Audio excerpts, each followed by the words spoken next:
This is your setup for your hip flexion PAILs and rails. Best way to think about this is that we're improving our ability to go into hip flexion. So what we want to do is find our active hip flexion. Now you can do this by holding on to something, but essentially tilting the tailbone back, trying to flex your hip, which would be lifting the leg up. So if I can lift up about that high, granted I'm wobbling while I balance, I'll sit a little bit lower here. I'm in my end range of hip flexion.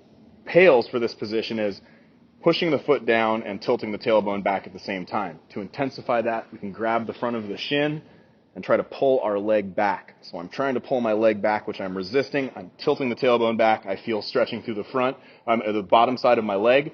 If that's very uncomfortable in the top of your hip, you just need to come out of that end range of hip flexion and continue to work. The rails contraction is trying to contract that hip flexion stuff. So I'm going to tilt my tailbone back, and then I'm going to try to lift my leg up. In this position, I can't move it, but I do feel these muscles contracting at a really high level. You could also think about trying to pull yourself into more hip flexion. And that's your rails contraction. Repeat that for the desired number of reps.